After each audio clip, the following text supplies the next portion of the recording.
Sosok Kaharman, Satpol PP pelaku pembunuhan Haja Dahlia pemilik toko di Bone, disebut punya catatan karir baik.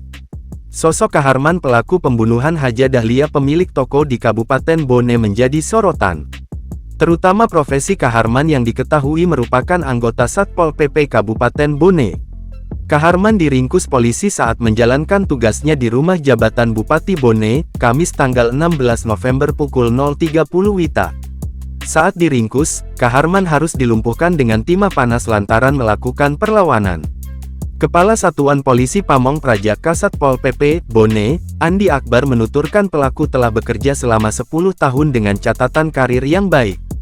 Kaharman itu anaknya baik, paling aktif masuk kantor dan rajin.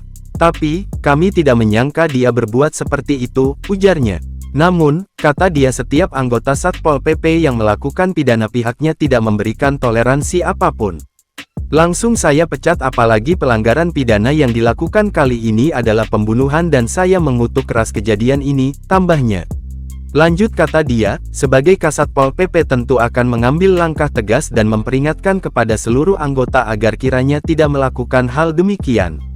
Intinya kami tindak tegas. Juga, sebagai upaya peringatan bagi setiap anggota yang melanggar. Kami tidak main-main atas kasus ini, lanjutnya. Pembunuhan sadis terhadap Haja Dahlia diketahui terjadi di toko kelontongan Jalan Ahmad Yani, Kecamatan Tanete Riatang Barat, Kabupaten Bone, Sulawesi Selatan, Sulsel, Jumat, tanggal 10 November tahun 2023.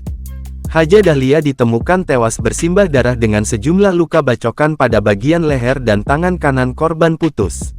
Diketahui motif pembunuhan ini terjadi lantaran Ka sakit hati atas ucapan korban.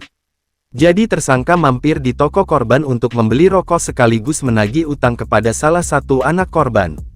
Dan saat menanyakan keberadaan anak korban, itulah ada ucapan dari korban yang tak diterima oleh tersangka, sehingga tersangka sakit hati dan membunuh korban, kata Kompol Beni Pornika, Kanit Resmob Polda Sulsel yang dikonfirmasi melalui sambungan telepon, Kamis tanggal 16 November tahun 2023.